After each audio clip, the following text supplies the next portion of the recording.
é por causa de situações como essa na Venezuela, que aqui no Brasil a gente fica receoso com essas decisões do STF sobre regulamentar as redes sociais. Veja só, uma jovem na Venezuela foi condenada a 10 anos de cadeia porque criticou o governo. E a grande questão que temos aqui sobre essa história de regulamentar as redes sociais é: quem é que vai dizer o que é certo e o que não é? Quem é que vai decidir o que é falso e o que não é? E quando for uma questão de opinião? Eu digo isso porque na época que a gente teve a pandemia aqui no Brasil, a gente tinha depoimento de médico. O cara contando o estudo de caso dele, de como ele tratou os pacientes dele, e isso foi considerado como notícia falsa, desinformação, mas sendo que é o dia a dia dele, entende? Então, muitas coisas são fatos. Por exemplo, você pega o número de pessoas que não sobreviveram durante o período da pandemia. Uma outra coisa é você pegar uma opinião de alguma pessoa, ó. Durante esse período eu tratei tantos pacientes de tal forma e tive X resultado. Ah, não, isso é falso. Como que é falso se eu tenho os dados aqui? Entende? Então a gente já tem o histórico no Brasil de pegar opinião e considerar como notícia falsa. Né? Não é um fato distorcido, é uma opinião que a pessoa deu sobre algo, é uma vivência, é algo que ela contou, mas foi considerado como notícia falsa. Hoje, aqui no nosso país também nós temos o inquérito das fake news e o inquérito das milícias digitais, em que o senhor Alexandre de Moraes, o senhor ministro Alexandre de Moraes, ele pode solicitar que publicações e perfis sejam bloqueados e ou apagados das redes sociais em um curto período de tempo, né? Isso sem precisar explicar nada para ninguém. Tudo ocorre em sigilo e esses são inquéritos intermináveis, nunca acabam. A impressão que eu tenho é que ele só vai acabar o inquérito das fake news, o inquérito das milícias digitais, depois que tiver uma regulamentação colocada aí pelo pessoal do STF, que é o que eles estão mexendo nesse momento, no Marco Civil da Internet, que define exatamente o que uma pessoa pode ou não pode fazer e, mais especificamente, na verdade, sobre a responsabilização das redes sociais.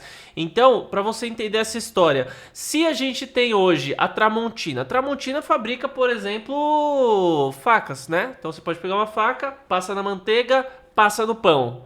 Mas você pode pegar essa faca também e fazer alguma coisa diferente com ela, né? Você pode machucar o coleguinha, digamos assim, né? Proferir mal para uma outra pessoa. E a ideia do STF, mais ou menos, então a Tramontina tem que ser responsabilizada por como o seu usuário usou a faca, entende? É a mesma coisa. Então, se alguém vai lá e fala uma besteira nas redes sociais, a ideia é que se tiver qualquer notificação, tá? Não precisa ser notificação judicial mais. Se tiver uma notificação extrajudicial, a pessoa chegar lá na rede social e falar: ó, esse conteúdo aqui de alguma maneira me ofendeu. A pessoa vai lá, faz uma solicitação, então, extrajudicial. Ó, eu não gostei desse vídeo aqui do fulano, não gostei dessa foto dele, não gostei dessa frase que ele escreveu. A rede social, ela seria, então, obrigada a apagar aquela publicação. E se a pessoa quisesse, aí ela pode entrar na justiça para voltar a publicação ao seu local original. Percebe que não faz o menor sentido esse tipo de coisa? E tudo isso eles estão fazendo, do meu ponto de vista, que é porque querem influenciar na escolha do próximo presidente do Brasil. Na escolha do Senado. Que você sabe, quem pode fazer, por exemplo, o impeachment de um ministro do STF é o Senado. E a direita, hoje, ela é muito forte nas redes sociais. O pessoal da direita normalmente faz conteúdo tudo mal feito, tudo só com o celular, tudo tremido, né? Eu que ainda tenho um pouquinho de equipamento aqui, né? Eu não sei se eu consigo desativar, mas eu tenho um pouquinho de equipamento aqui porque eu já trabalho com edição de vídeo. É uma outra história, né? Tem luzinha, tem microfone, tem as coisas, tudo aqui, né? Mas, no geral, a maior parte do pessoal da direita é tudo conteúdo com o celularzinho lá e grava do jeito que dá, tudo tremido, põe no CapCut e já era, entendeu? Publicou e tem milhões aí de visualizações, né? E já o pessoal da esquerda, eles não conseguem ter o mesmo alcance nas redes sociais. Tanto é que o grande mérito deles é, de fato, você fazer campanha na televisão, na rádio. Eles têm um apoio gigantesco da grande mídia, né? Sabemos que hoje a esquerda ela já domina as escolas, as universidades, os jornais, o entretenimento, os órgãos como, por exemplo, o STF, né? Pô, o próprio Flávio Dino, ele falou, não, eu sou um comunista, eu sou comunista, eu sou, né? Eu sou comunista. E o pessoal que tem lá, você sabe, o pessoal mais à esquerda, né?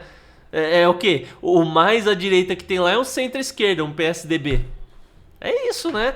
Então, o que acontece é que a esquerda já domina tudo. E a única coisa que eles não dominam são as redes sociais.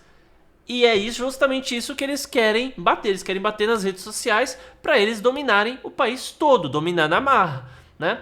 E o que a gente vê é que, ok, o que o STF está fazendo agora não vai fazer com que uma pessoa vá para cadeia. Ah, agora se criticar o Alexandre de Moraes, se chamar o Flávio Dino de gordo, né? Digo isso porque a gente sabe que o Monark, ele chamou o Flávio Dino de gordola, né? Daí o Flávio Dino parece que processou ele, daí o Monark falou que aceitava, parece que escreveu uma carta pedindo desculpa, não, mas o Flávio Dino queria que ele pedisse desculpa em um vídeo, daí o Monark mandou ele se lascar, não sei exatamente se foi assim a história, mas, então, a pessoa vai lá, critica o ministro do STF, né, ok, não vai dar 10 anos de cadeia, não, mas é assim, a ditadura, né, como por exemplo na Venezuela, ela não é assim, pá, começou a ditadura, acabou. Um dia você acorda, quando vê tá tanque de guerra andando na rua, tá tudo. Não, é sempre um processo gradativo. Meu, até na Alemanha lá, né? Inicialmente,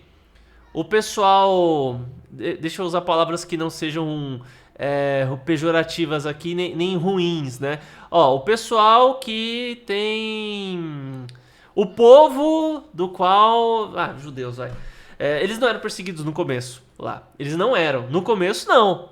Isso foi depois. Eles não perseguiam inicialmente o pessoal os gays, né? Não, inicialmente não. Eles foram começar a perseguir depois. Então foi gradativo, né? O Bigodinho lá não chegou do dia pra noite. Ah, acabou. Eu sou o líder supremo aqui e vai acontecer isso, isso, isso. Não, foi gradativa a coisa, né? E o que a gente vê aqui no Brasil?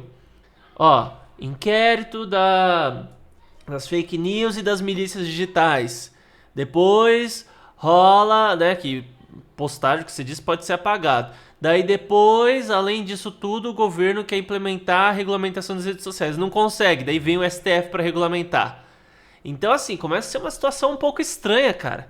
E o receio da maior parte da população é que isso evolua a ponto de chegar numa Venezuela. Você chega lá, fala, ah, o Alexandre de Moraes é bobo.